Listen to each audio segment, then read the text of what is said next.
여러분 안녕하세요. 오늘은 정말 많은 분들이 저에게 게시판을 통해서 또 인스타그램을 통해서 질문해 주신 것들 있습니다. 바로 뭐냐면은 외국어 공부에 관한 건데요. 그 이야기를 해볼 거예요. 스페인어를 손미나가 저렇게까지 구사하는지 몰랐다. 이런 반응이 많으시더라고요. 제가 완벽하진 않지만 어쨌든 그렇게 방송에 출연해서 우리의 현재 상황을 설명할 수 있을 정도의 스페인어는 충분히 구사를 하는데 이게 하루아침에 생겨난 기술은 아니고요. 제가 대학교 때부터 전공을 하기도 했고 또 외국에서 오래 생활하진 않았지만 굉장히 열심히 공부했고 노력했고 중간에 어떤 포기하고 싶은 생각이 들어도 쉬지 않고 그 끈을 꼭 잡고 있었던 덕분이라고 자신 있게 말씀드릴 수가 있어요. 그래서 스페인어에서 그치지 않고 원래 영어를 더 먼저 배우긴 했지만 그 다음에 프랑스어 또 지금은 이탈리아어를 배우고 있어요. 왜냐면 하나 두 개 배워보니까 그것도 나름대로 노하우를 알게 되고요.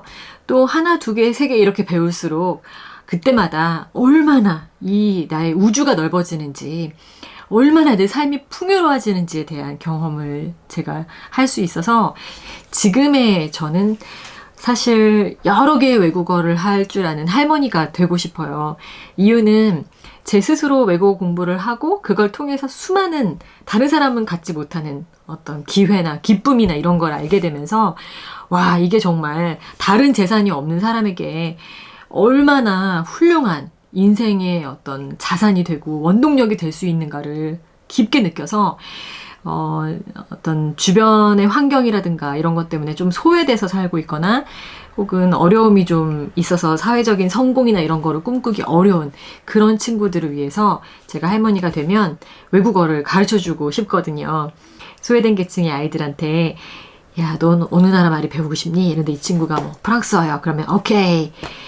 또 이탈리아어요. 그러면 좋아. 이렇게 하면서 외국어를 가르쳐주면서 사는 게 저의 꿈이에요. 오늘은 우선 스페인어를 배우게 된 계기부터 조금 설명을 해드리려고 하는데요. 스페인어는 대학에 들어가서 처음 배웠죠. 그러니까 말하자면 어릴 적에 제 귀가 트이고 스페인어를 막 하게 된 그런 어떤 환경에 놓인 건 전혀 아니고 대학에 입학해서 아베세체, 스페인어 알파벳은 좀 다르거든요. 아베세체를 배웠어요. 그렇게 해서 공부를 했고 그렇게 하다가 교환학생을 가게 됐어요. 근데 스페인어이나 어떤 스페인어권의 나라하고는 교환학생 제도가 굉장히 제한적으로 있을 때라서 어쩔 수 없이 차선책으로 저는 호주에 교환학생을 갔는데요. 호주에 가서 스페인어 공부했죠. 예, 영어로 수업을 들었어요. 스페인어를 배우기 위해서. 조금 헷갈렸지만 그 두 가지 언어를 같이 배울 수 있는 기회가 됐고 그때 언어도 언어지만 1년 동안 부모님을 떠나서 이렇게 살다 보니까 와, 이 독립해서 사는 거는 젊은 나에게 나를 확 성장시켜주는 그런 기회구나 라는 거를 알게 됐어요. 그래서 굉장히 상황적으로는 여유치가 않았는데 진짜 열심히 아르바이트 해가지고 돈을 모아서 마드리드를 갔어요. 마드리드를 가서 딱 보니까 와, 그때 진짜 처음에 너무나 설레는 마음으로 갔는데 어학연수를 돈키호테 어학원이라고 있어요. 굉장히 체계가 잘 잡혀진 나름대로 괜찮은 학원이에요. 근데 수업 시간에 앉아있으면서 너무 제 자신이 한심한 거예요. 아니 내가 이렇게 학원에 앉아서 이런 데 갇혀서 다른 국적의 동남아시아나 유럽의 다른 나라에서 온 그런 친구들이랑 기초 스페인어를 배울 것 같으면 뭐하러 내가 마드리드까지 왔지? 이런 생각이 들었어요. 그래서 제 나름대로 방법을 연구했어요. 어떻게 하면 내가 여기 있는 동안 효율적으로 스페인어를 많이 배울 수 있을까? 이거를 1년 동안 이 좋은 데 와서 이 기회를 학원에 가서 하루에 반 정도는 앉아 있으면서 보내지 말고 1년 동안 학원비를 딱 모아가지고 한 달 동안 개인 지도를 받으면은 훨씬 더 많이 배울 수 있지 않을까 이런 나름대로 계산을 한 거예요. 머리를 좀 쓴 거죠. 그래가지고 열심히 수소문을 해서 개인 지도 해주신 선생님을 구했는데요. 이름도 잊혀지지 않아요. 페드로라는 선생님이었고 키가 187인가 막 그랬어요. 그분이 좀 무서웠어요. 굉장히 자기 멋대로인 게 좀 있었어요. 그래가지고 저한테 그 문법이나 뭐 여러 가지 회화를 가르치기도 했지만 50% 이상의 시간을 스페인 사람들이 많이 쓰는 속어, 아주 뭐 그 평상시에 친구들하고만 쓸 수 있는 그런 표현들, 거의 욕에 가까운 것들을 많이 가르쳐 줬거든요. 제가 예전에 어디선가 방송에서 이 얘기를 했는데 어떤 분들이 안 믿으시더라고요. 근데 진짜입니다. 이 진짜예요. 이 선생님이 저한테 자꾸만 욕 가르쳐주고 또 심지어 숙제를 낼 때 괄호 안에 욕 넣기 같은 거를 해서 줬어요. 제가 너무 어이가 없어서 어느 날 막 따졌어요. 야, 내가 이 스페인어 배우려고 멀리까지 비행기 타고 와가지고 이 고생을 하면서 아르바이트 해가면서 너한테 과외를 받고 있는데 어떻게 욕을 가르치냐. 근데 이 친구가 저한테 그런 얘기를 해요. 너 나중에 나한테 고마워하게 될 거야. 왜냐면은 스페인은 천주교 국가이기 때문에 신을 모독하는 얘기가 아니면 일단 욕으로 안 쳐.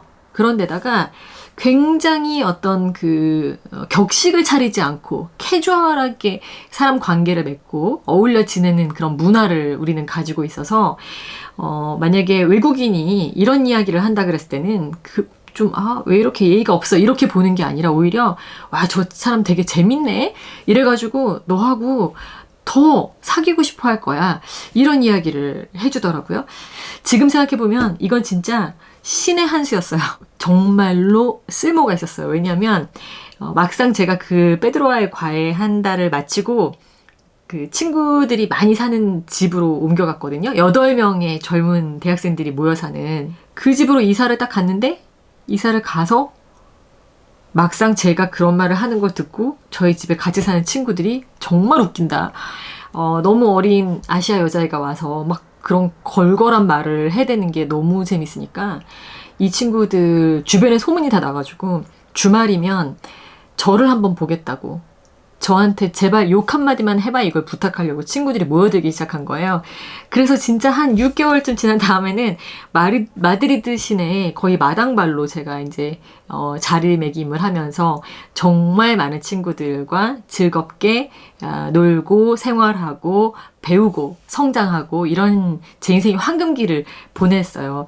그러다 보니까 자연스럽게 이 언어가 느는 거는 말할 필요도 없는 거죠. 왜냐면 제일 많이 이야기하고 얘기 듣고 어울리고 이게 중요한 건데 그리고 한국에 돌아와서 아나운서로 10년 동안 생활하면서 스페인어를 전혀 할 기회가 없다가 저에게 진짜 휴식이 필요했던 타이밍에 바르셀로나에 가서 석사과정을 밟게 됐고요. 10년 만에 다시 스페인에 가서 다른 것도 아니고 언론학 석사를 받아야 된다고 생각하니까 아무리 학부 때 공부를 했던 저지만 많이 잊어버렸을 거 아니에요. 그래서 홍대에 있는 스페인어 학원을 아나운서 시절에 다니면서 그 문법을 다시 잊어버렸던 거를 조금 다시 기억을 되살리는 과정을 밟았고요. 그렇게 한 2-달 정도를 학원을 다니면서 정리를 다시 하니까 잊어버렸던 게 생각이 났어요. 그걸 기초로 해서 바르셀로나에 가서 또 1달 정도 열심히 공부해서 석사과정 그 시험을 받고 합격을 해서 1년간 저의 중남미 기자 친구들, 또 스페인의 기자, TV 앵커 이런 친구들과 아주 재미난 추억도 쌓고 그리고 스페인어도 이만큼 늘 수 있는 또 지금 얼마 전에 화제됐던 그런 스페인 방송 영상 같은 게 또 가능했던 이유 중에 그런 친구들과의 좋은 네트워크를 계속 이어나왔기 때문에 이제 그렇게 될 수 있었던 건데 어쨌든 그런 모든 것들을 얻을 수 있는 기회가 다시 한번 생긴 거죠. 그러니까 결국 이 외국어는요. 이 적극적인 자세라든가 아니면 정말 그렇게 그냥 시간으로 승부해야 한다고 할 만큼 열심히 노력하는 거 그러면 사실 누구에게나 가능할 수 있다고 저는 생각해요. 자기가 어떤 타고난 재능보다는 사실은 나이를 먹었다 하더라도 아주 불리한 상황에 있다 하더라도 내가 얼마나 절대적으로 시간을 투자하는가 그거에 따라서 결과물이 달라진다는 거는 이렇게 저의 경험상으로도 알 수 있고요. 그리고 실제로 이것은 과학적인 근거도 있어요. 그 노암 촘스키라고 하는 유명한 미국의 언어학자 있죠. 그분이 계신 MIT 대학에서는 언어에 대한 그 연구를 많이 하는데 거기서 나온 논문을 제가 본 적이 있어요. 굉장히 희망적입니다. 뭐냐면 우리가 나이를 먹을수록 점점 뇌가 막 쇠퇴하고 뭐 노화되고 이래서 기억력이 없어지고 뭐 18살 이상이면은 외국어를 못 배우고 이런다고 우리는 생각하잖아요. 근데 절대 아니고요.